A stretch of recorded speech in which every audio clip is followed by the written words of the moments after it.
And we're back with another episode of Gladiator for Europe. I am Liam, joined here today by Russian Sam. Hello. And we also have a very special guest here today, the one and only Derek Putin. Hello, and thank you for having me. Of course. A lot of our listeners will know Derek as the former co-host of one of my favorite podcasts, La Wisconsin Insoumise. Really cool guy that I've known for a while, through the Twitter sphere. Derek, how would you like to introduce yourself? Well, I'm still on the loose. I haven't been yet charged for my crimes, but we'll see. I might say something incriminating here. I mentioned to somebody before that I know how to unlock the cabinets on MTA buses and change the signs, so yeah, I probably shouldn't actually do that.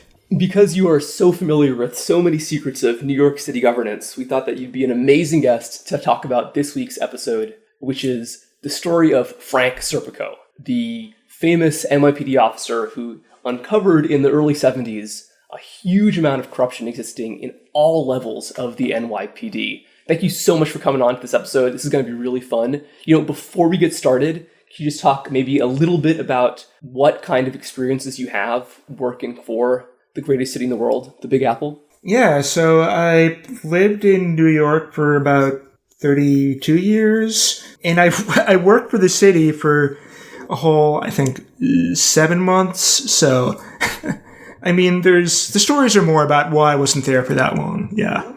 But still, they're pretty good, and yeah, I'm stoked to go into them. But let's abide by your outline. Yeah, sure.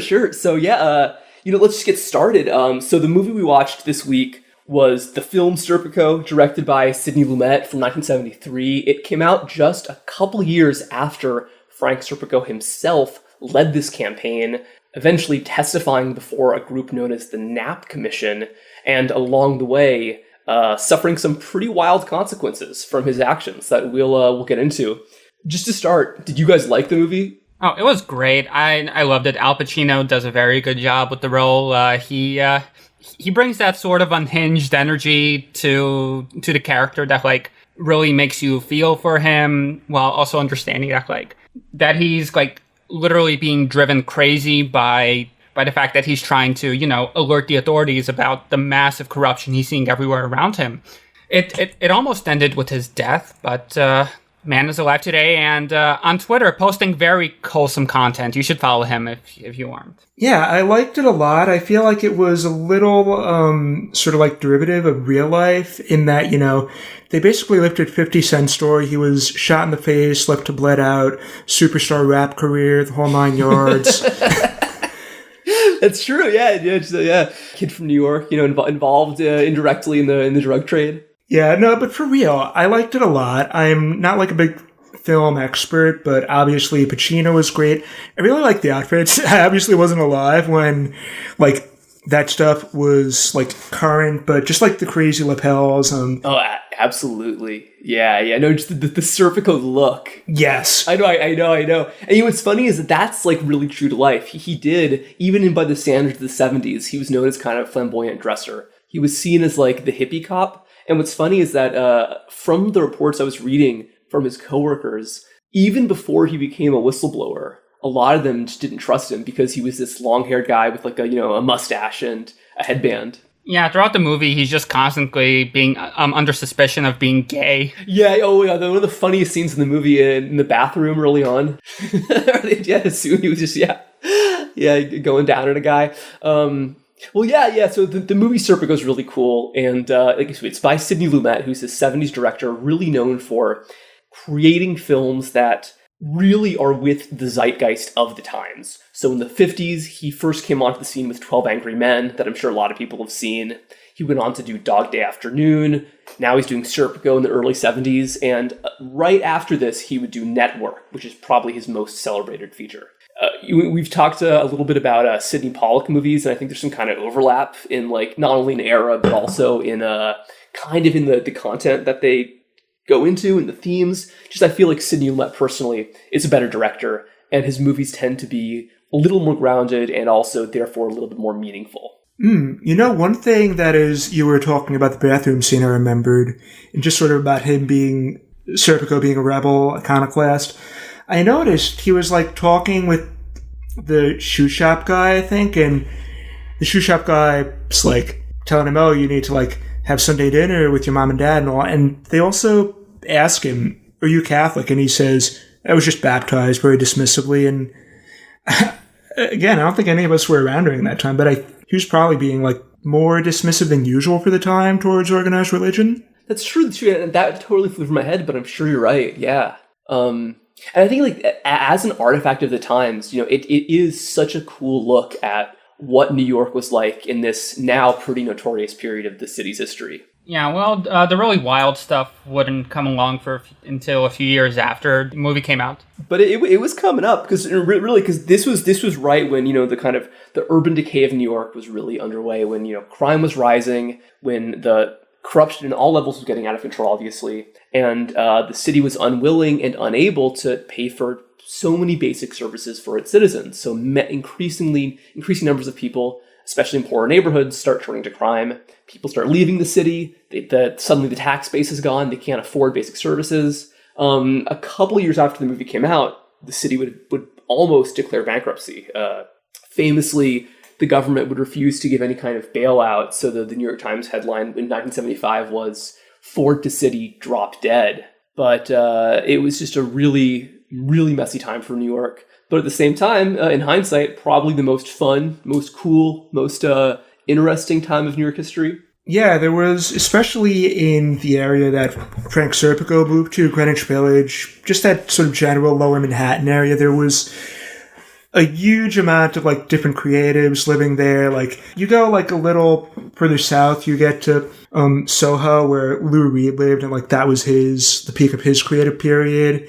You go like further out, you get to where like the Ramones, the New York Dolls were getting their start. I think at least one or two of the New York Dolls were Staten Island, but same idea, but generally like quality of like basic services and infrastructure was going down ever since like the tail end of the John Lindsay era. And John Lindsay was kind of like if Bill de Blasio was like a better guy, not a better mayor, but like had a better heart. Like he would like go out, he would try to really like make inroads and like make amends with underrepresented communities, which is pretty much like primarily Black and Latino neighborhoods during like the big riots of like the late 60s. In slight diversion there, but the big Newark riot of 67, 68, I forget which, was actually started by a Staten Island guy. Really? That's funny. So Staten Island's been, you know, pulling the strings of history for decades behind the scenes. Yeah, you know, these outside agitators from Staten Island are just out of control, you know? It's really fun. No, I didn't know that. Well, yeah, so John Lindsay, you know, he's a really important character in this story because he basically ended up becoming an ally of Frank Serpico. Because once Frank Serpico got started in his campaign of exposing corruption, he actually got the support of the mayor. And later on, many decades later, another mayor would try something similar. It would be possibly even less successful. And in a funny way, there would be another very different kind of riot under that guy's tenure. Now, you know, with Eric Adams, it's kind of hard to imagine someone like him who's so closely tied to the NYPD supporting this kind of program. But I guess as we'll talk about later on, Eric Adams does have a funny little Serpico connection. Yeah, so Frank Serpico himself, he is the hero of the story. Like we said, he was known as this kind of like hippie cop. He's from Greenwich Village. He has long hair, a headband. No, he wasn't from Greenwich Village. He moved to Greenwich Village. You're right. He lived in Greenwich Village. He was actually originally from Brooklyn. And I couldn't figure out where in Brooklyn specifically he was from, but it was some kind of tough, heavily Italian-American neighborhood. His parents were both born in Italy. In the movie, you know, his mom doesn't even speak English, which I assume was accurate. He was fluent in Italian, which helped him very quickly become fluent in Spanish, too. And what Serpico would later on say was that growing up in the 50s, kind of echoing the famous line from Goodfellas, basically, when you were a kid growing up in his neighborhood, you could only aspire to be a gangster or a cop. And he saw that life often didn't end up well for gangsters, so he chose to be a cop. The guys I grew up with, he recalls, some went to jail. I grew up in a gang environment, and I used to shine shoes, and I got robbed a couple of times. I'd see the cops on the corner. He was my authority figure, and that was the only reality I knew. Yeah, so when Serpico was just 22, he would sign up for the NYPD, start up as a beat cop. And he initially had this big interest in actually taking down organized crime, which, in the early 60s and into the 70s was like a huge part of the city. Also another thing that we should probably bring back, personally. Organized crime or cracking down on it? Oh, I was thinking the crime, but... not the organization? Yeah. Well, in any case, after 7 years in the beat, Serpico would be promoted. This is a big scene in the movie, where he becomes a plainclothes undercover officer. And in New York, I think this would have been the mid-60s, 66, those were the coolest guys in the PD. Because the plainclothes officers, they just went around doing whatever they wanted, observing crimes. They didn't seem to have as much of a set beat as the other guys. And so he just kind of like, in the movie, he just hangs from parks. He like looks for kids making trouble and all that. I'm sure probably a lot of the stuff he did was probably basically just harassing young black kids. But in any case, he, across his career as an undercover officer, he started developing a more conscientious attitude toward policing. Because, surprise, surprise, in New York in the 60s, basically every other plainclothes officer was crooked. And the movie really captures this arc really masterfully, where first we see Serpico, the fresh-faced graduate of the academy, going into the precinct. And at first it's just like little stuff, like getting free food in the deli, for example. Yeah, that was funny. He goes to the deli and the sandwich sucks. And he's like, hey, he wants to ask for some better pastrami. And then the other guys are like, oh, maybe don't complain. We have an arrangement. We help him out. The deli helps us out. He just becomes more and more aware of the fact that, these guys whom he had idolized when he was younger weren't really living up to their heroic image. Exactly, yeah. And so he definitely had this rude awakening. His whole life, he's seen cops as the saviors of his neighborhood, the ones delivering people like him from crime. Then he finds out that cops are completely intermeshed with the various types of crime going on in New York City. Something I think is kind of funny that isn't really part of the movie is that the main type of corruption that he encountered was actually just involving guys shooting craps. Because whenever people would gamble and throw dice, that was a crime. And traditionally, the cops would just go around looking for people playing dice. And they would just ask who's the winner. And then instead of arresting anyone, the winner would just pay up all his earnings to the cop. Yeah, well, now we have gambling taxes, so what's the difference, really? Yeah, no, that makes sense, actually, just thinking about how my parents and grandparents and all would talk about just, like, shooting craps and card games.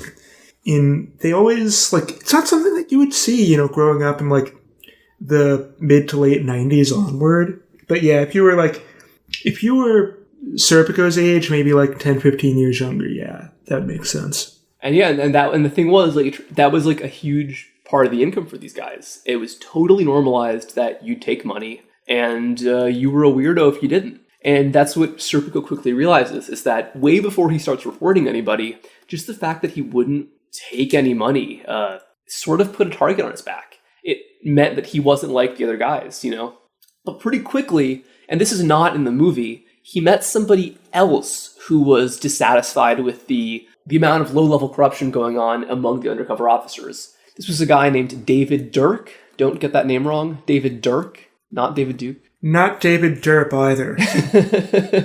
Yes.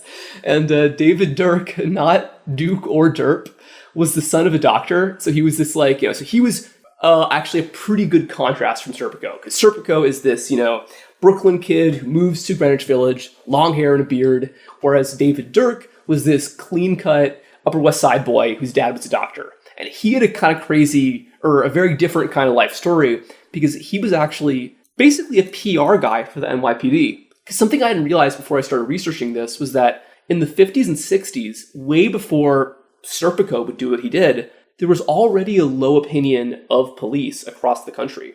A lot of African Americans and a lot of young white liberals were really upset at the entire institution of policing because they had seen the ways that cops across the country were brutalizing civil rights protesters in the 50s and 60s. Pretty kind of funny parallels today. And so this really hurt the reputation of police everywhere, not just in the South. And so because there were these fears of a drop in recruitment, the NYPD hired this guy, David Dirk, to go around to colleges in the Northeast, promoting the idea of a career in the police. So middle-class white kids would be potentially inclined to work for the NYPD rather than, shunning them altogether. That makes sense. There's some...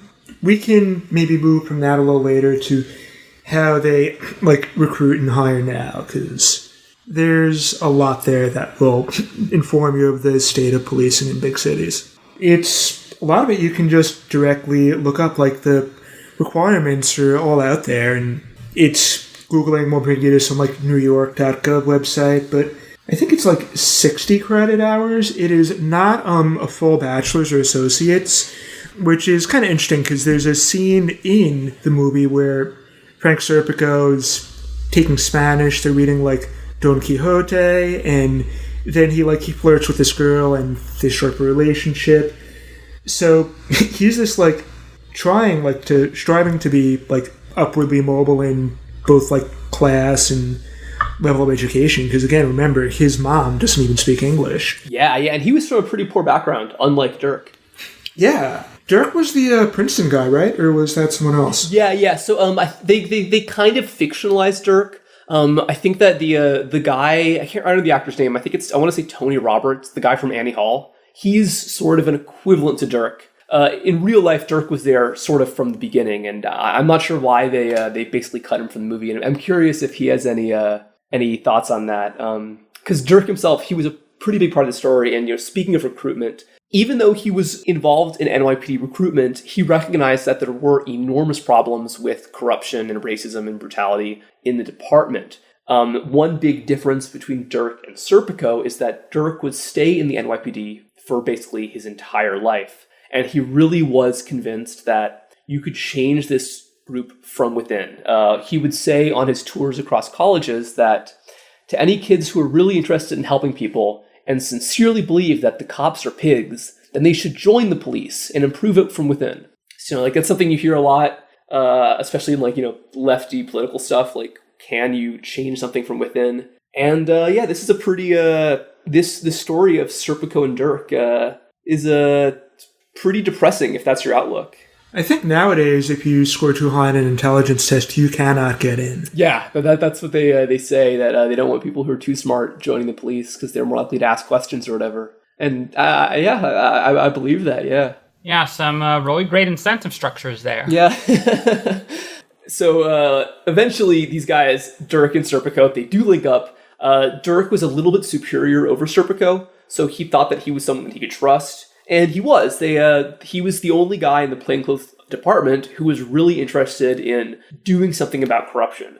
And so from the start, Serpico was a little bit skeptical that the NYPD themselves would be interested in solving this problem. But Dirk thought there was no issue. Because Dirk had worked with the NYPD brass for a decade. He thought he knew these guys, and he thought that, like him, they actually wanted to do good for the people of New York. But pretty quickly, as Dirk starts filing these reports of the kinds of corruption they're seeing, he just doesn't get an answer at all. And then after a year of not getting an answer, Serpico himself files a report because he's given this new assignment in the Bronx, tasked with arresting gamblers, the guys shooting craps we mentioned before. But this time, Serpico sees something so shocking that he has to directly himself go to his superiors and report this. When I first joined the division, my lieutenant asked me whether I knew what plainclothes was all about. He took out some bills and handed them to me. I said, "What's that for?" "Get yourself a hat," he said. "I don't need a hat." That's a very a very fun Goodfellas type exchange. Basically the cops weren't actually making arrests. They were just, like we said, they were going around to the guys shooting craps, and they were just taking money from whoever won in exchange for not harassing them. At that point, it's not even police. It's just pure mafia shit. Yeah, no, it's straight up. Yeah, it's basically protection money. Give us your money and we'll leave you alone. And what really freaked him out was that on another day, there was a guy, they busted up a gambling ring, but this time nobody had any money they could pay up, or they couldn't pay up enough. So what these cops did was that they grabbed the guy and took him back to his apartment and beat him up until he could cough up some money. And so, Frank Serpico would say that when the guy came out, he had some money. It came to $40 a head. I told them I didn't want it, but they just stuffed it in my pocket anyway. And that is when he filed this report. This actually ended up becoming an actual criminal case, and these officers were put on trial. And I believe they actually were found guilty in 1967.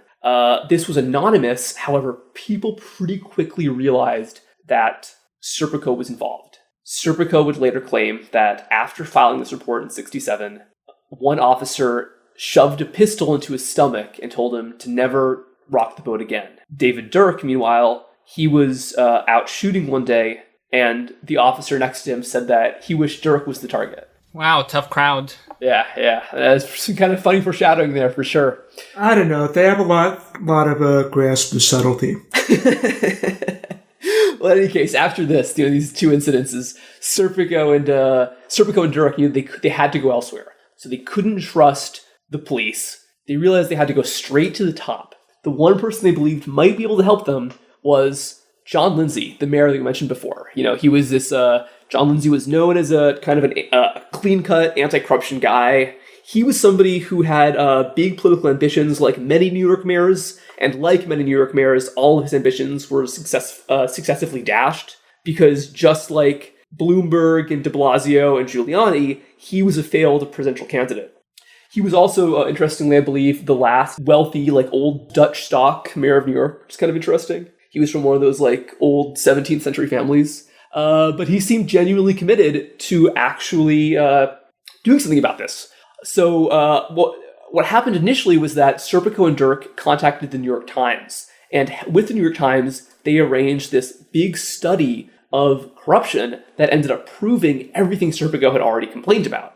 And this quickly got the attention of the mayor, who formed this 1971 commission known as the Knapp Commission, which was I believe, the biggest police corruption initiative ever undertaken in U.S. history, which was a standing committee that existed to root out any examples of corruption. There was a specific interest in finding out ways that the NYPD was aiding and abetting organized crime, but they looked at corruption anywhere. They found examples of cops, involved in drugs and vice, taking money here and there, tons of stuff. Interestingly, one of the biggest supporters of this commission was a New York congressman named Ed Koch. That's the father of the Koch brothers, right? No, not at all, no.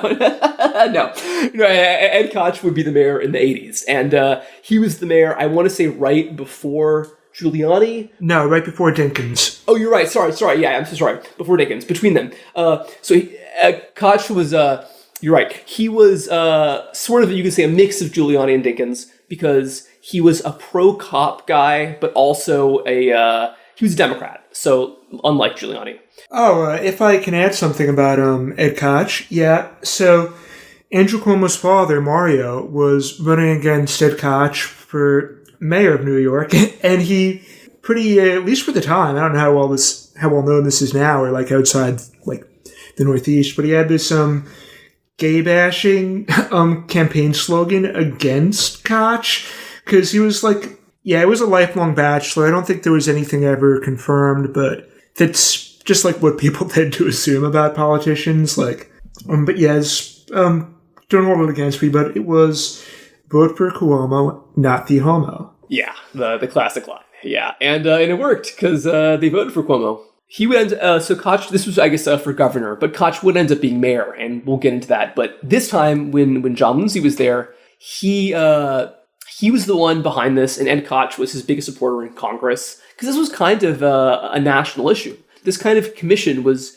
discussed in police departments all across the country, and a lot of cops were very unnerved by this level of scrutiny. What's interesting was that Ed Koch actually petitioned for the governor, who was future Vice President Nelson Rockefeller, to authorize state power to broaden the scope of this committee, but Rockefeller refused. He seemed to not be interested in messing with the power of police at all, which I think sounds a lot like a lot of politicians today. But in any case, they got to it. And so starting in 71, the Knapp Commission started hiring all these guys to go undercover within the undercover force, which is pretty wild. So they had basically double, triple agents working within the NYPD trying to find and record examples of corruption. But they had one big problem here. So, when you're trying to find someone who's a criminal and you're using undercover tactics, the traditional method is to use a bug, like a hidden microphone. But, Derek, if you were would you feel safe if you were trying to indict somebody and you had a bug hidden on your body?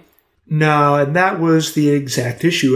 Serpico gets roughed up a couple of times because they're trying to, search him for a bug, especially because this was, 1969 or so through 71, and technology, just wasn't that compact.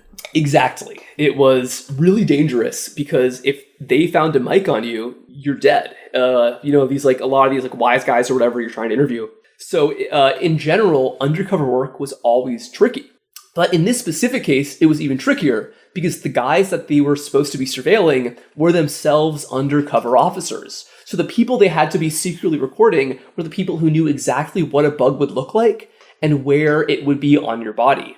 So what the Knapp Commission ended up doing was that they found this guy who was like a bugging expert, or who invented what apparently was the first, or one of the first at least, wireless microphones, which is kind of funny. Oh, so they'd be able to be sitting in a van and listening, that kind of thing? Exactly. So they would have a mic hidden on somebody, but they would still have the audio would actually be recorded somewhere else. So it's kind of grim, but the intention was if the agent was discovered and killed, or at least had their mic destroyed, they would still be getting the audio. And that way, if a crime ended up being committed, like for instance, killing the agent, they would be able to have incriminating evidence against it. You mentioned the van thing. This is basically why that exists. So I think that, TV writers around the world should thank this guy. His name was Teddy Ratanoff for making their lives a lot easier, making it a lot easier to quickly cut from a crime happening to the guys in the van outside watching it. Yeah, and I love his name too. Teddy Ratanoff is the name of a guy who's inventing a new bug for uncovering people. Well, rats hate bugs. It's nature, Exactly. Yeah. So the New York Times would describe Ratanoff as a shadowy figure whose equipment is said to be so sophisticated that he is sought after by law enforcement agencies around the world. But I looked up this guy to see if there's any other coverage, and really all I could find was that a couple years before, a Pulp magazine described Ratanoff as the man who bugged Jackie O's bra. Who's Jackie O? Sorry for betraying my ignorance here. Short for Jackie Orgasm, famous porn star. No, it was the original Jackie O. I actually looked it up. I tried to find that Pulp magazine in question, and I think he really did bug Jackie O's bra, but it wasn't as scandalous as it seems. I think that he was just, he mic'd her up for some TV interview. Yeah, that doesn't sound nearly as titillating. Yeah, no, yeah.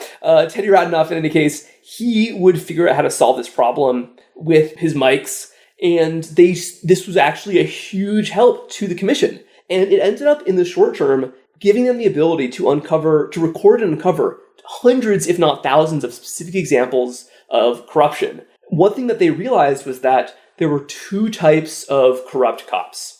They called one group of guys the grass eaters, who were the low-level corrupt dudes who would just go around collecting money from gamblers, from pimps, the way that Serpico had observed.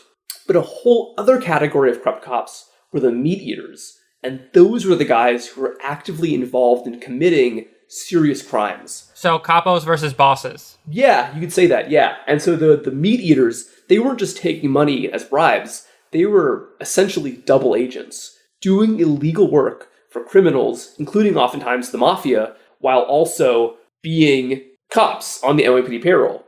One perfect example was this guy named Bill Phillips, who is currently serving a life sentence in prison for murder, for I believe, unrelated charges. But he was this classic dirty cop. Bill Phillips was a white dude working in Harlem who was notoriously brutal. He shot and killed an unarmed black man in, I want to say, 1960. And because this was 1960, not only was there no public outcry, he ended up getting a commendation for the event, which he claimed was self-defense.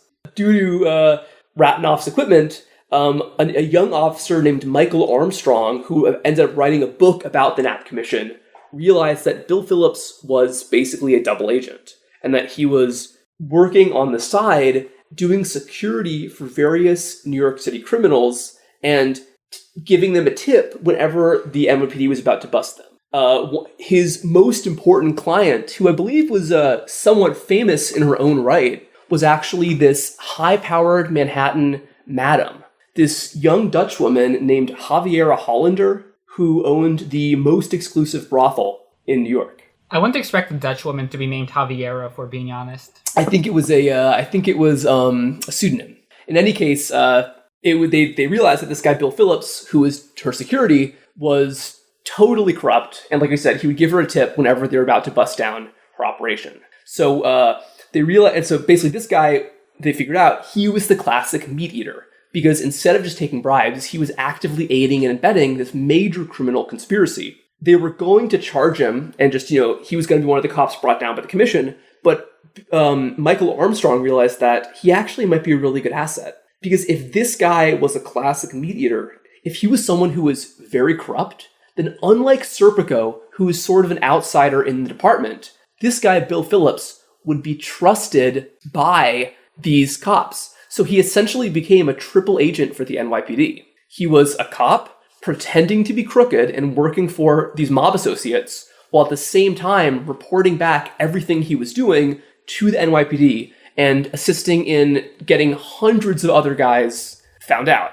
So how did they keep him on the level? I mean, as much as you can keep an obvious scumbag like that on the level. Well, I guess ultimately I suppose they didn't, because what happened was that he eventually would get Javiera Hollander arrested. She would be deported to the Netherlands, and pretty soon after this, another officer who was working with Javiera would kill himself, believing that he would soon be arrested. I'm not really sure what the details here are, but not long after this, Bill Phillips would be charged with the either the murder or attempted murder of another cop. What Bill Phillips claimed was that he was targeted because of his role in the investigation, and that he shot this guy in self-defense. But in any case, he got locked up for it. So, kind of, this is a little bit of a dark turn here, but if we're talking about people who suffered because of their role in this investigation, even though he was a pretty awful guy, Bill Phillips might be a case of that. Interesting. There was a 2008 Village Voice piece I read that actually was an interview with him from behind bars, where he just swore up and down that he was targeted unfairly because of his role in this commission. And that absolutely could be true. Yeah, like not having any more detail, it sounds very, very, very plausible. Yeah. Like we said, Javiera, when ends up being deported, she, unlike this guy, has kind of a happy ending, because pretty soon after she got sent back to the Netherlands, she published this best-selling memoir known as The Happy Hooker, and ended up getting a weekly sex advice column in Penthouse for years. Hate the Dutch. She also would get a movie deal in 1975, I believe, with the British actress Lynn Redgrave playing her. But I was looking this up, and actually, it turns out the Hollywood movie was beaten by a year by a porn adaptation of her book published illegally. Oh my god. Yeah. And just like Serpico, Javiera is still around today. And just like Serpico also, she's on Twitter. Oh, really? Yeah. So anyone wants to keep up with Javiera Hollander, just look her up. The real Javiera Hollander heads. Yeah. In any case, like we said, Bill Phillips would end up being involved in another shooting, and this time he would get arrested. Also, as part of this investigation, like we said, so many people involved in the mob were found out, so many examples of corruption. One interesting little angle here also was that it was discovered as part of the Knapp investigation that the NYPD had been using illegal methods to surveil the Black Panthers. What? No way. Yeah, and obviously no surprise there. But as part of this investigation, some information had to be thrown out of court. So you could say that in a very roundabout way, Serpico might have stopped the hammer from coming down as hard as it did on Black activists in America. He's pro-Kaepernick, isn't he? Yeah, he is. We can read this in a second. He wrote an article in 2014 about his support for the Black Lives Matter movement, because, nobody knows better than Serpico the ways that American police have been and continue to be just unbelievably brutal. I guess so. We can talk about in the movie. So tell us, Russian Sam. So what happens to Serpico as the investigation gets underway? So Serpico is running around with this fictionalized version of Dirk, trying to get the ear of the police commissioner, and then all of these different avenues that keep getting exhausted because it's just not the right time, or these people are themselves involved in these graft networks. But ultimately, when he does go public with it, when he does go to the Times, he's, of course, singled out. And as the movie tells it, he was at a stakeout with some of these other cops who, of course, would have despised him by this point because they would have seen him as someone who betrayed the police. They sent him up into this building to do a drug bust. And so he knocks on the door and he just gets shot in the face by one of these drug dealers. It seems like a common misconception is that the cops themselves shot Serpico, but it seems far more likely that they just let it happen rather than being directly. Yeah. I think it was really fantastic. In the lead up, obviously this is the fictional version of the movie, but somebody mentions that they're just going to have him as the points guy one too many times and a bullet's going to get him. And like from all indications, it seems like it is. And honestly, like if you were a crooked cop and you wanted to get rid of a rat, that's probably the safest way to do it, is put that guy in danger. Yes, absolutely. And you know what? Let's hear Serpico in his own words here. Russian Sam. I had recently been transferred to the narcotics division of the New York City Police Department, and we were moving in on a drug dealer on the 4th floor of a walk-up tenement in the Hispanic section of Brooklyn. The police officer backing me up instructed me to just get the apartment door open and, quote, leave the rest to us. I knocked on the door with the other 2 officers behind me. When the door opened, I pushed my way and snapped the chain. The suspect slammed the door on me, wedging in my head and right shoulder and arm. I couldn't move, but I aimed my snub-nosed Smith & Wesson revolver at the perp.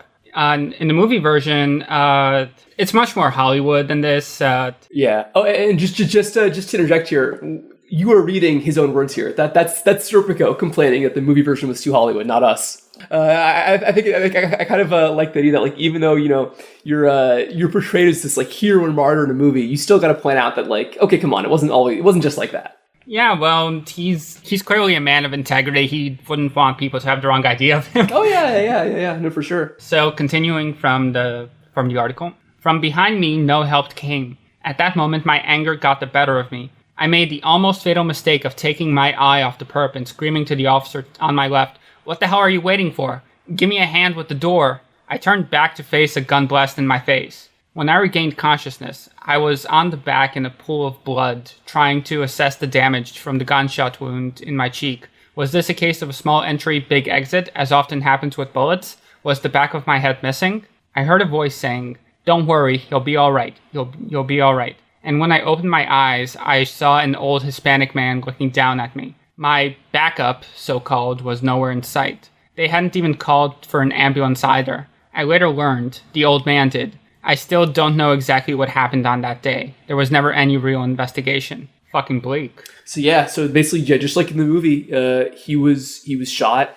Probably wasn't shot by the NYPD themselves, but it really seems like they're putting him in a dangerous situation with the hope that he would die. Yeah, he just got very lucky that he got shot with a very small caliber bullet. Yeah, shot in the face and survived, which is, you know, pretty impressive, I gotta say.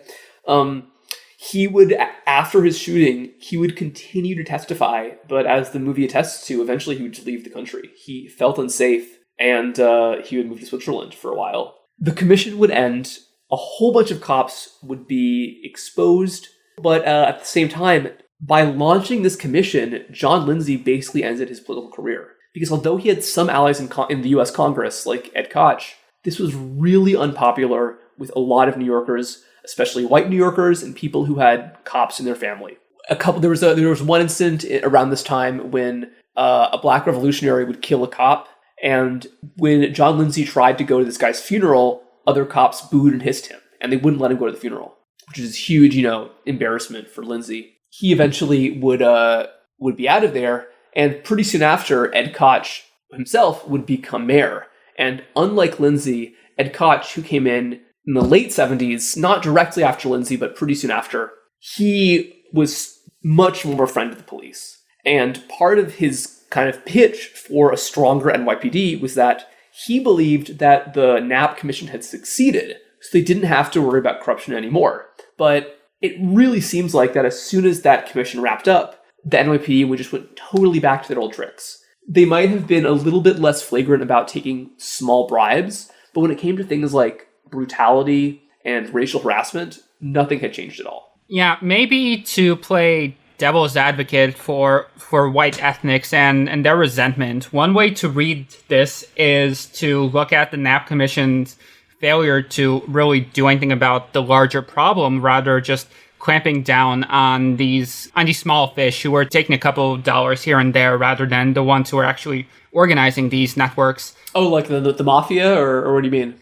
Like just cops getting busted for like taking like a $20 bribe or whatever, instead of, the fact that you have like these higher up officers actively collaborating with the mob. Those guys weren't really touched. No, I guess, but I think it also is that a lot of New Yorkers are dumbasses who just freak out whenever anyone touches the police.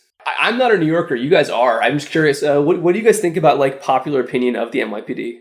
Do normies think that the NYPD like can do no harm, or is there a lot of resentment? I'd say there's a somewhat guarded attitude. Like, it's not like people actively hate the police, but they're sort of seen as an inconvenience, really. Although now that the story has been this rise in violent crime in these last couple of years, which does seem to have some basis in truth, now there's more of a rally around the flag effect. Well, people in general, and like general is really tough because like you just have like so many different like racial groups, socioeconomic strands.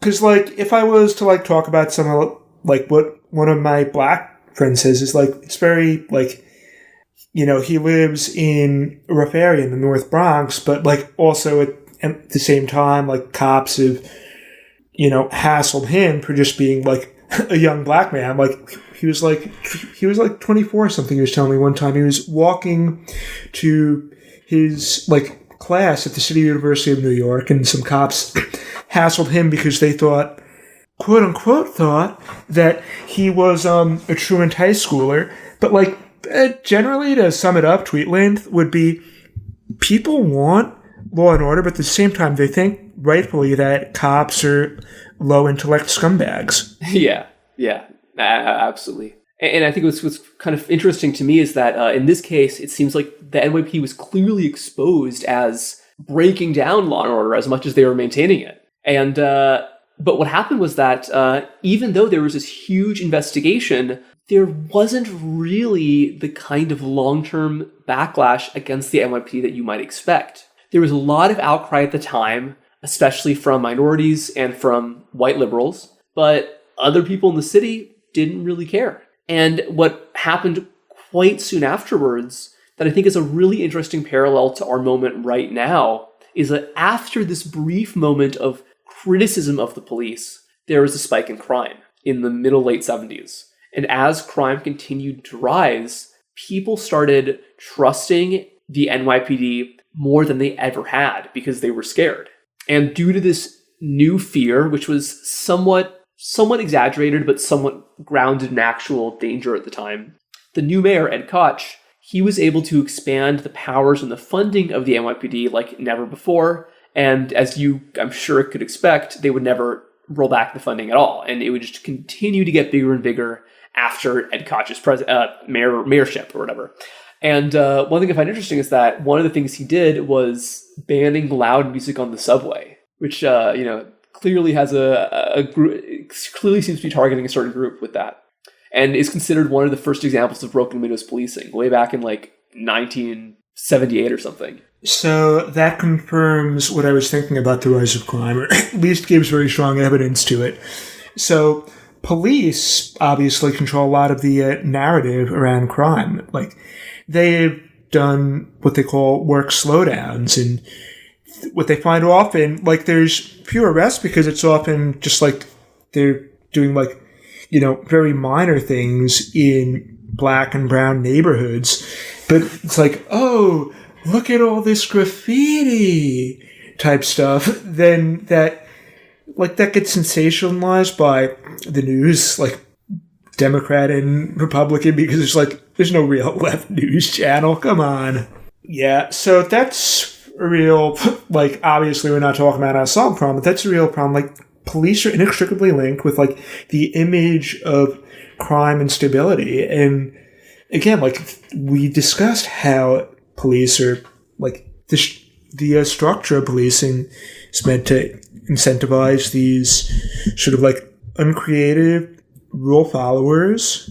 Yeah, these patterns are repeating. Like, plenty of people are saying that we're in sort of a resurge or a repeat of the 70s, and there's seemingly something to that, actually. So I went to CUNY for a few years, and I knew a couple of guys there who wanted to be cops. I didn't keep up with them because they were real annoying dumbasses, but they were like the type of guy, like I was 17, 18, 19. And these guys were like 23 or 24, which feels ancient when you are that age. And they're still trying to get their 60 credits for NYPD. I don't know for sure, but it doesn't have like any real requirements. So you could just take like Gym 101 and then like US History 101, 102, like writing, like elementary division, crap like that, and get up there. But like these were guys who like, they're often full-time students and they just couldn't hack it. One of these guys, though, I found out was in my phys ed class, literally in Gym 101 with me, and I ran into him on campus one time and I was like, "Hey Frank, what's up? I haven't seen you in a bit." It's like, "Oh, I stopped going to the gym class because the teacher was disrespecting me." And it's like, did you withdraw at least so you get your money back? It's like, I didn't do that. Like, these are like, he disrespected me guys who take 6 years to get as full-time students. Like, I'm not trying to do any like class-based sneering here. These are just like, that's sort of what it selects for. Like, short-tempered, like, real like follower, he disrespected me types. In a lot of them, so obviously it's known there's this sort of pattern of shuffling problem cops around, but when they have some tenure also, they'll often transfer out of the city where you're going to be expected to do some sort of work to some suburb, usually actually Suffolk County, where these guys just get paid like minimum $90,000 a year to just sit around in their squad cars, maybe like busting up like one teenage party in fucking Cold Spring Harbor somewhere where some teenagers broke into the parents' liquor cabinet and our tax dollars. I mean, there was a very successful presidential campaign on the idea of welfare queens, and they were just going after the wrong guys. Yeah, so you don't really see the kind of corruption you saw in the days of Serpico with cops taking bribes and whatnot these days, because corruption has basically been legalized because these people, they just basically have the right to take as many overtime hours as they want. So they just like say they're on overtime while they're napping in their patrol car. No, that's a really good point. That basically, they, for financial reasons, they don't need to. And I haven't thought about that, but in kind of you could sort of argue that like the lack of corruption, as hard as these guys like Serpico tried, they ultimately failed. And the only reason that kind of corruption slowly went down is because life got too comfy. It's like how, part of why the mafia went down, it wasn't just because of Rico, it was also because these guys became upper middle class. They weren't living in the same neighborhoods, they didn't need to be criminals to make money. They could just go into real estate instead. Well, speaking of why certain things went down, do we want to get into the lead band theory? Oh yeah, that's a great one. Do you mean the theory that because there's less lead paint and leaded gasoline, there's just less violence and corruption in general in society? Yeah, it's like, it seems very unobvious, but the data works, so I find it compelling, especially because, like, you hear what people who lived in, like, minority neighborhoods have to say about the Giuliani and Bloomberg admins versus everybody else. Like, yeah, I was really skeptical about the lead paint theory at first, but one thing that I've chewed my girlfriend's ear off about this before. What really kind of made me think there might be something to that is that there was this one study that was about, I want to say, like 1920s Indiana, and that there was one small town. There's two small towns, And in one small town, every barn was painted with like some kind of oil-based paint. And then in the other town next door, every barn was painted with lead paint. And it turns out that the lead paint town had like 8 times the murder rate. Jeez. Yeah, I guess, and you can always massage data, like, to pretty much say whatever the hell you want, but the pattern of, like, they ban lead and then, like, 15 to 18 years later, like, crime starts going down by a lot. That's, like, all over the globe. It's been seen, like, U.S., been seen in Iran. Like, there's probably something to it. I think there's, yeah. And I think I believe there's actually a similar causal relationship with microplastics and Twitter usage. Yeah, that's why I have the Chase Platinum card. Heavy metal for me, baby. No, I'll make sure. Yeah, I'm only eating only Amex cards. The credit card I eat a week. Yeah, no. None of that MasterCard for me. I mean, listen, if microplastics were bad for you, they wouldn't be in the environment, okay? I don't think these companies would do that to us. That's a good point. Yeah, you know, if you think about it, they're so ubiquitous that they're basically part of nature now. And like, I'm not going to be out here opposing nature. That's crazy. Yeah, exactly. Like, whatever happened to environmentalism, guys? Speaking of strange substances, often including terrifying amounts of petroleum products, this early 80s, this was right when the crack cocaine epidemic hit New York. Oh, I thought you were going to say Dave Loach. Sorry, I had to do it once. I'm so sorry. No, of course. So this was when crack hit. We could do a whole series on crack in the future. Maybe we might have to. There's so much there with so many weird little connections with the arrival of crack cocaine. But in any context, this ended up being really, really good for the NYPD. Like we said, so Koch was actively expanding NYPD powers. This gave him an even better excuse to do it. But at the same time, it also made a lot of cops pretty rich because, surprise, surprise, at least a dozen cops were actively being paid off by crack dealers at this time. And so this was in 84, about a decade after the Knapp Commission. Suddenly it's discovered that the exact same kind of corruption they were trying to ferret out in Serpico's time was still going on. And like I said, you'd think this would be a black eye for the NYPD, but it really wasn't. And the funniest part about this scandal, the 84 scandal, was that they were prosecuting these guys, and they assigned a special prosecutor to the case, and then they had to throw the whole thing out and try again, because it turned out that this special prosecutor was himself being paid off by drug dealers. Yeah, and I'm sure that drugs were disappearing from the evidence lockers all the time. Oh, yeah, no, absolutely, yeah. No, honestly, I wouldn't even be surprised if some of these guys were, sampling the goods, just because that was the time, Yeah, of course. Why do you think there was no fentanyl in there? God, those stories rule so much. Just like they're just touching a package of fentanyl, they're gonna die of an overdose. Yeah, no. Yeah, they turn into a pillar of salt if they touch fentanyl. Yeah, well, I guess eventually, I guess there kind of was a ramification from this one scandal because it was one of many reasons that in the mid-'80s, in the late 80s, David Dinkins, first African-American mayor of New York City, would be elected. Yeah, and little known fact, he was affiliated with DSA. He was, that's true, yeah. Very funny to think about.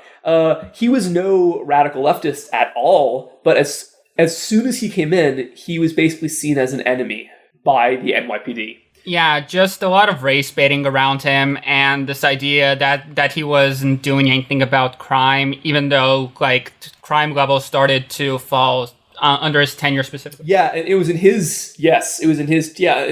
early 90s is when crime finally starts going down in New York.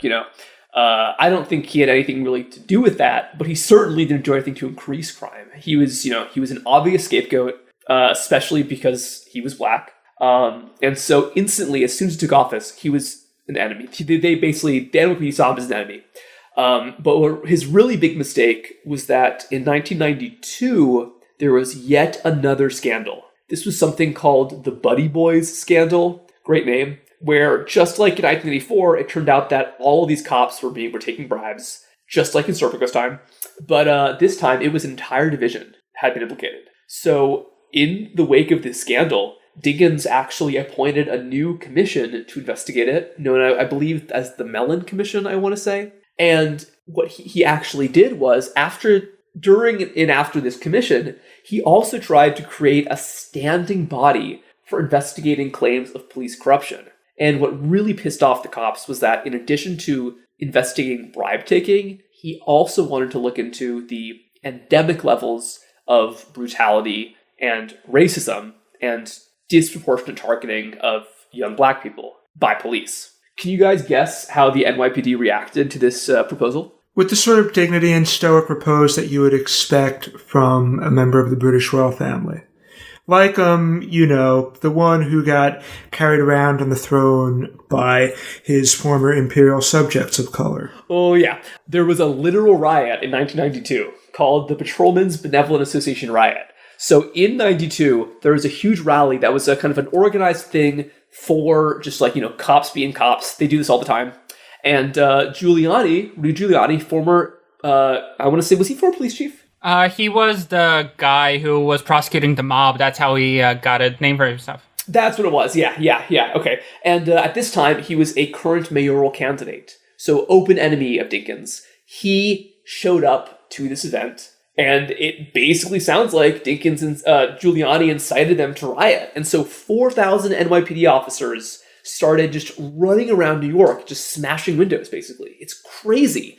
There were cops against cops. They tore down police barricades in an attempt to rush the city hall and basically attack Dinkins. Well, that's what defunding the police does. Take note.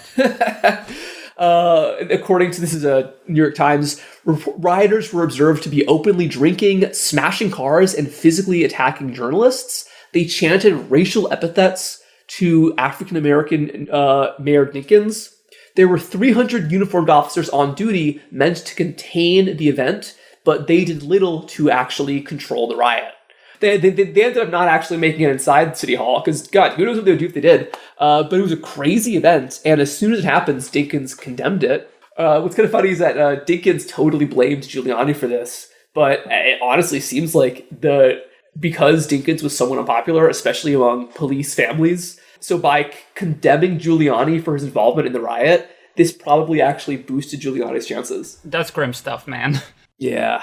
And eventually Giuliani would win. And we saw a little bit of this with Koch, but really with Giuliani's takeover of New York City, the cops just totally have free reign, as they basically continue to have today. Funding would go up and up, especially across the 90s and early 2000s. There was one pretty interesting event that's straight out of GTA 4. In 1995, I want to say, there was a major bank robbery in North Hollywood, just a few minutes from where I'm sitting right now. And the bank robbers, these two Eastern European guys, they had so many guns and so much ammo that the police weren't able to control them. And as a response to this, departments nationwide started acquiring military equipment. Then a few years after this, 9/11 hits, way more funding, way more equipment, and 9/11 is really what makes the NYPD what it is today. You guys live in New York. Can you tell our listeners who don't, what is the NYPD like now? How is it different from other departments? I don't have any others to really compare it to, but the NYPD looks kind of like the military, but fatter. Well, fat isn't part of the equipment, but they have, if you go to a transit hub, if you go to, Times Square, Penn Station, Grand Central, these entry points, yeah, people say oh yeah, I saw, these guys, in Kevlar with assault rifles there. That's your intro. Yeah, Penn Station is crazy, but that's thankfully not the norm. Most cops are just in their uniform and they have a handgun in their holster. But they probably have assault gear in the car. And again, that wasn't the case before. The idea that basically all cops should essentially be a one-man SWAT team if they need to be, that was a post-95 with the North Hollywood bank robbery and a post-9/11 development. It just seems totally crazy just from a practical standpoint, because it's there's no way in hell you're going to get the average police officer competent in this many skills. No, yeah, just look at what happened in Brooklyn 2 weeks ago. In any case, which I've been saying all night, that phrase, Serpico would leave the NYPD. He's been in Europe I think he's back in the US now, but he spent a lot of time in Europe just watching this from the sidelines. But his partner, David Dirk, he would stick with the force. And, his whole mantra was, saying that you can change it from inside. but I don't think history has affirmed that at all. I had a very black pill thought today, which was how many young kids watched Serpico and that motivated them to join the police only for them to become the same kind of cop that Serpico would have been fighting against. Certainly quite a few. I'm sure. Actually, Russian Sam, do you want to read this little paragraph about David Dirk's sad final years? So he would stay with the force, I think, until the 80s or 90s, but he would never be promoted. They would keep transferring him around, and he believes this was a punishment from his role in the Knapp Commission. And then, right before he died, in 2011, he was interviewed by his old college paper about his experiences. Dirk contends that a variety of supervisors and political figures discouraged him from reporting corruption at the highest levels of corporate and political life in the city. Told by the department that he would, quote, not be welcomed back for additional police assignments, he said, he retired in 1985 with a yearly pension of around $17,000. I was defrocked and defenestrated. He says, God, that's awful. That's so low. Dirk believes that a better educated police force would think more critically about its role in society. Over the years, he's lectured at Harvard, served as an adjunct instructor at Yale, taught night courses to New York City civil servants, and consulted with several police departments. He says that he's been sought out many times by police officers who want to expose corruption on the force. But when Dirk tells them his story, they think twice. Quoting Dirk here, they say, why should I do this? Look what happened to you. I don't have a rebuttal. That part is very sad. And you just hear these kinds of stories from time to time about a cop getting killed by other cops because they were trying to report corruption within their department. It's just, this stuff hasn't really ended. And I get the sense that now with the reverence that the police are getting in the discourse with regards to the rise in violent crime, we're going to see a lot more of that impunity. Yeah. And I think it's always like the rise that we're seeing now in violent crime isn't even that significant. And in a lot of cities, crime continues to go down. But there's been this nationwide upswing of support for police that's basically just a racist response to Black Lives Matter. And I think that's going to have a pretty big political impact on the future of American discourse. Yeah, and it would not surprise me at all if some part of this rise in crime is itself a result of the police doing work stoppages because they suddenly don't feel respected. Absolutely. Yeah, no, because here's the thing, it's like, who's lazier than a cop? You know? If they have a reason to not do their job, then forget it, you know? Yeah, when de Blasio was still mayor, they had a couple of these instances where they just straight up wouldn't do their job for a couple of days at a time because they were mad about something he said or another. Yeah, they didn't they like dox his daughter because she was involved in a Black Lives Matter protest? Yeah, that was right after George Floyd's death. Really creepy stuff. No, and that's the thing. It's like, I mean, no disrespect to Frank Serpico. He is an incredible guy, but despite his best efforts, he was only one guy. Two guys with Dirk. And these two everyday cops, as much as they tried so hard to sound the alarm bells, they were unable to, their efforts were unable to break the powers of police. They weren't able to change the kind of, social material foundations that give cops so much power. And as cops are given more and more power by figures like Ed Koch and Giuliani, I don't know what can be done to turn back the clock, to reduce their stranglehold over city politics. Yeah, I don't know either. And really the problem here is that to some extent, they really are a necessary institution. They definitely shouldn't have as much power and there should be much more oversight, but they know that they are needed and they take full advantage of that. Yeah, but you could say that about firemen and garbage guys, but you don't have like garbage collectors, murdering people in the street and saying you can't do anything about it because you got to get rid of the garbage. Statistically, garbage collector is a far more dangerous job than cop. If we were doing this based on allocating funding based on danger, I think that lumberjacks and 7-Eleven clerks would be the highest paid workers in America. Yeah, we got to back the boys in blue. The boys in blue being the sanitation workers. Have you guys seen the uniforms that they have? They're very swanky. Oh, really? Well, if you don't mind asking, did you have a uniform at the MTA? No, but they gave me a vest when I was going out on site for things. Oh, that's cool. You should have done a riot with that vest. Yeah, I didn't get anything cool. So they're obviously in everything aside the police and maybe the fire departments. They're trying to like really erode the power of unions.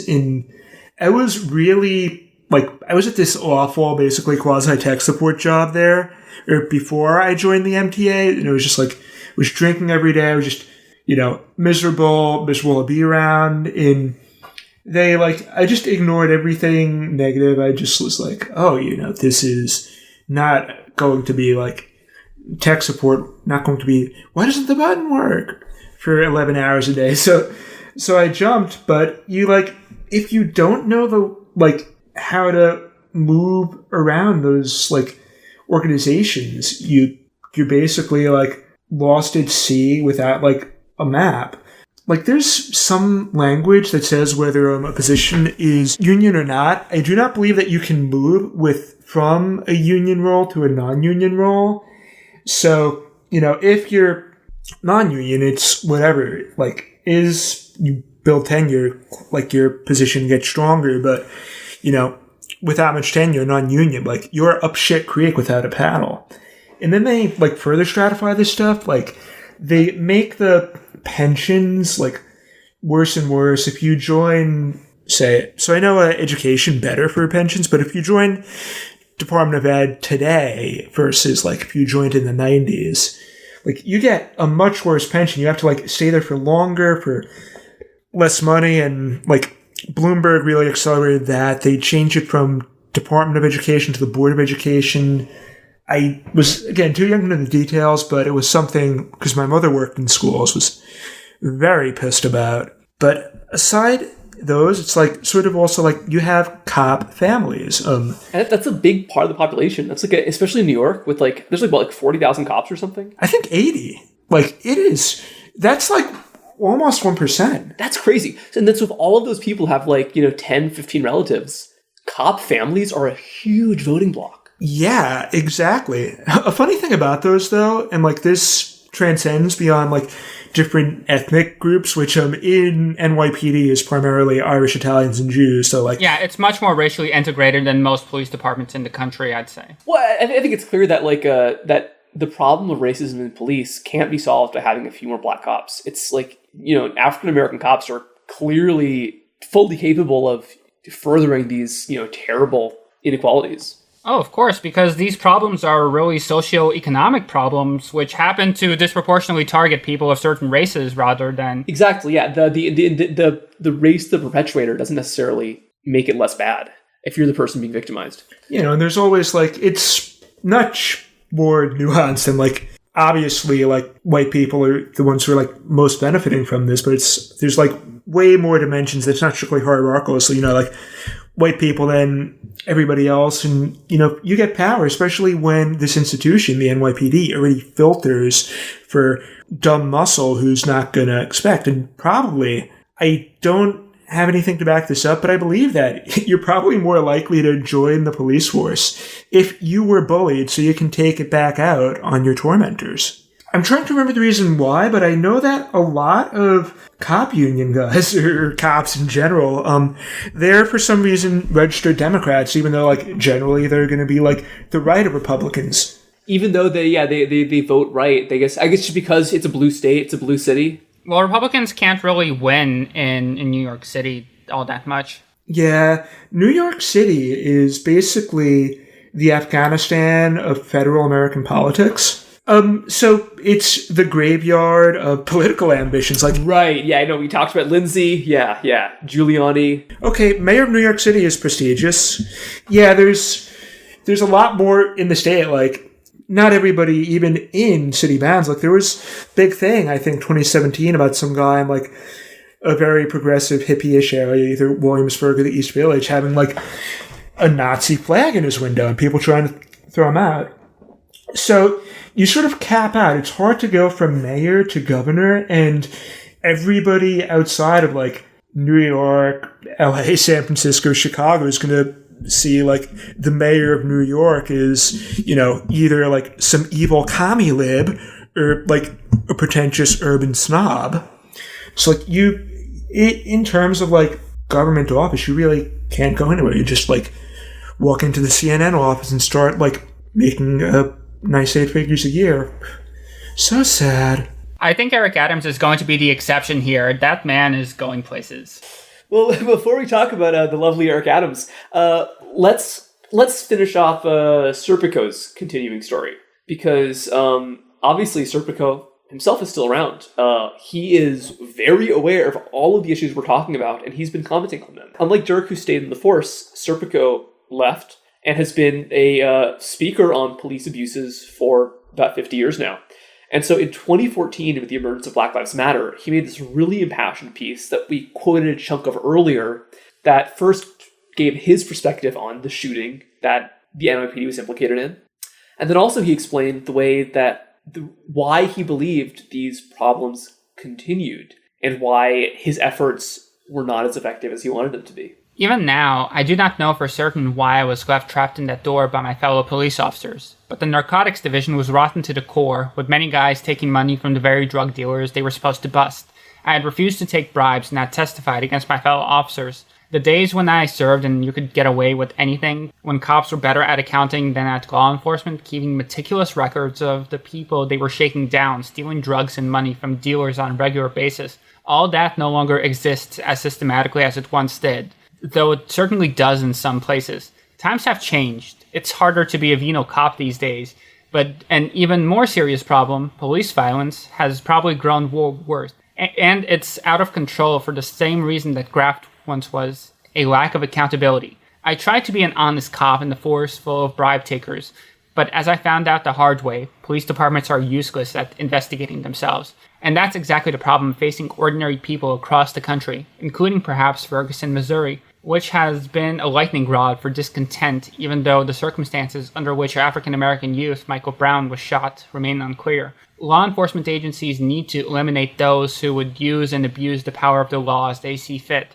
As I said to the Knapp Commission 43 years ago, we must create an atmosphere where the crooked cop fears the honest cop, and not the other way around. An honest cop should be able to speak out against unjust or illegal behavior by fellow officers without fear of ridicule or reprisals. Those who speak out should be rewarded and respected by their superiors, not punished. We're not there yet. Yeah, it raises the question, will we ever be there? Like, I wish that the world was set up in a way that you could, like, respect cops, because you do need some kind of law enforcement. But the problem is both what Frank Serpico said, that you cannot trust this organization to, like, inspect and, like, discipline itself, and also they control so much of the narrative around, like, crime and urban safety. Like, again, like, especially in, like, minority neighborhoods, like, when the NYPD did those PR, like, fueled work slowdowns,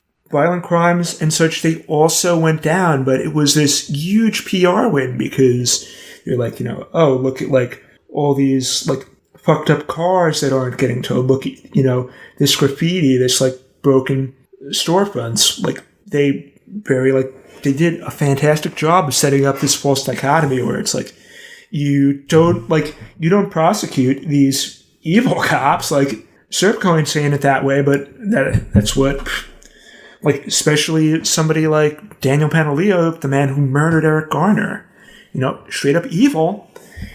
Like, I think he was let go, but he's still suing, and he's probably going to get, somewhere in the 6 figures, I bet. I'm not a lawyer, I have no expertise, but, like, everything just sucks so much that I don't think either of you gentlemen would bet against me. It's going to get a lot worse before it gets better, I'll tell you that much. Yeah, no, I think it's really a case where they just have so much influence over city governments that unless that influence is wrested away, there's no chance for any oversight. Like, you can't make the police better if the police are this powerful. They will always roll it back, whatever reforms you attempt. Yeah, and speaking of influence over government, now they have literally their own man in the mayoral post with Eric Adams, who is... Yeah, but you know what? Don't fear, because what did Eric Adams do just a few weeks ago? Yeah, so this is a story from February of this year. Frank Serpico finally gets his formal Medal of Honor certificate from the NYPD. The legendary police whistleblower got his proper police Medal of Honor and its accompanying certificate after Mayor Adams stepped in and said he'd make sure Serpico got the accolade.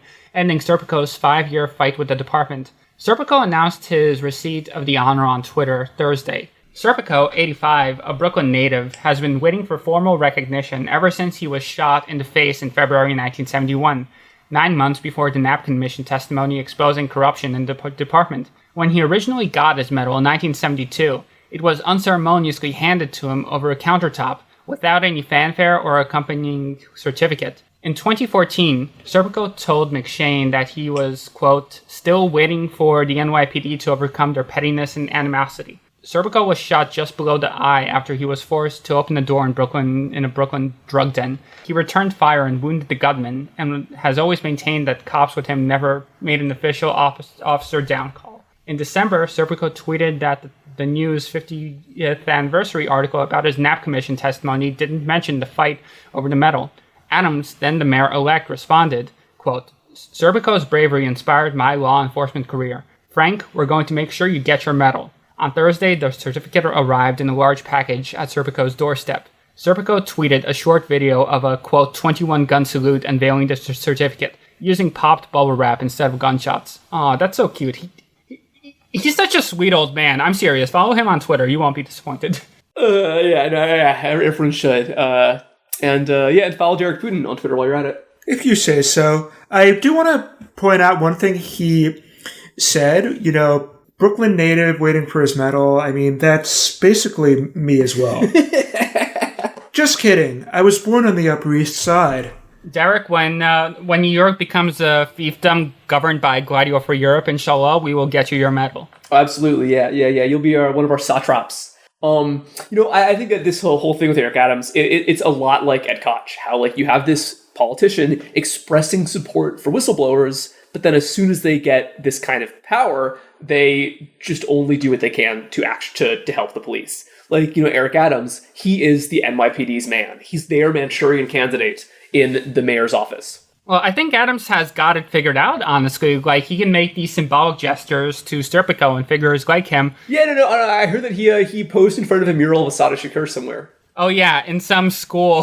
That rolled. I know, yeah, that's, it's welcome to, I think that's also politics is increasingly about speaking out of both sides of your mouth. And I'm sure there are some guys in the NYPD who are dumb enough and racist enough that they hate Eric Adams and they think he's pro Black Lives Matter. But I think that the guys running the show, they know what's going on here.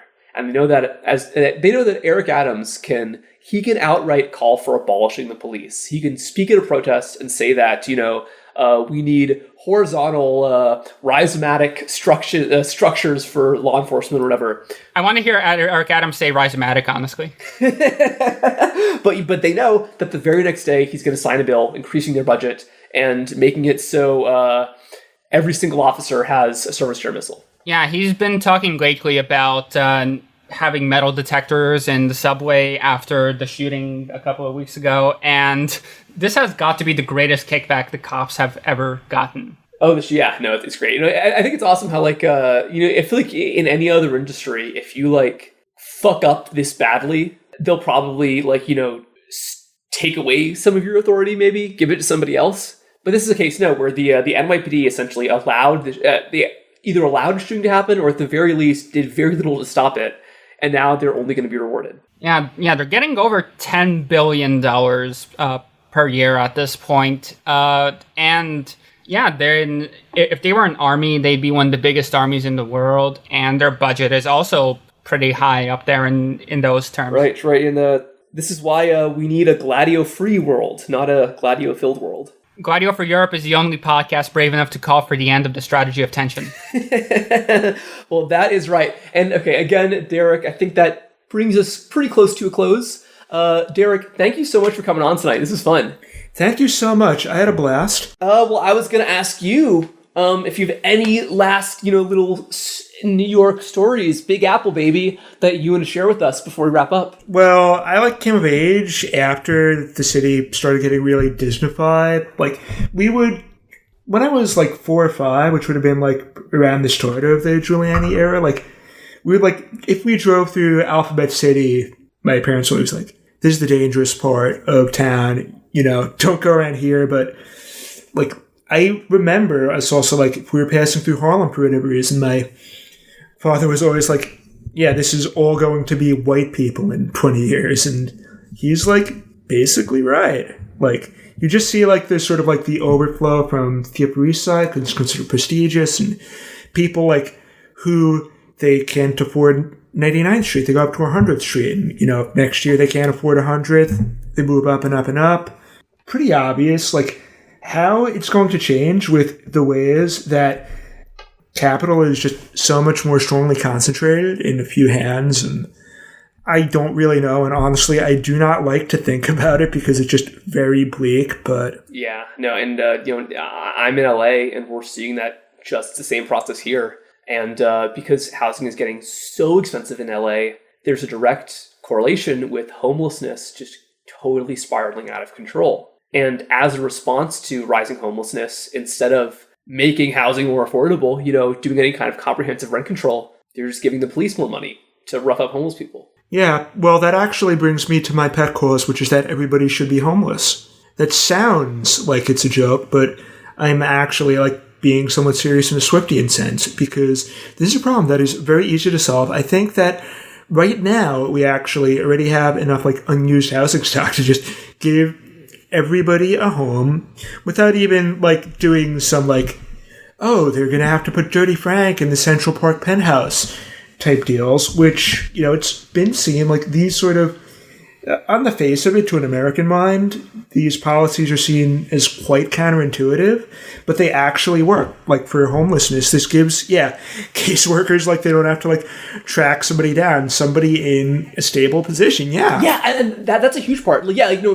One kind of like concern trolling thing people say is that, oh, homeless people don't need housing. They need addiction services. But how the hell are you going to like give somebody access to methadone or whatever if you don't even know where they are? Yeah, so it's like we need a strong parental figure to come in and explain, because society has failed homeless people so much now everybody has to be homeless. So we need a housing regime, you're saying? A housing Stalin.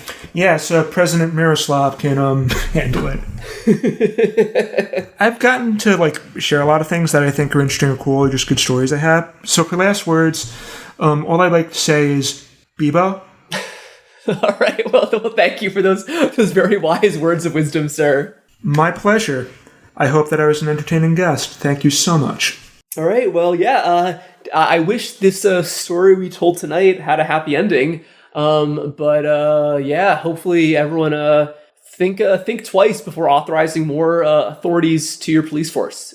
If anyone listening to us is a mayor of a major urban city, don't do that. Okay. Well, Eric Adams is getting a story and everybody should be homeless because he doesn't have a home in New York City, or so they say. That's true. Yeah. God, he's such a weird and delightful figure. I just wish he weren't fucked up about it. Actually, maybe Eric Adams really is this anti-police agent, because look at the way he's trying to target obesity. Who's going to suffer from that more than cops? All right, well, this has been Gladiator for Europe. If any of you guys are liking this podcast of ours, first, please follow our lovely guest on Twitter, Derek Putin. He's a lovely guy.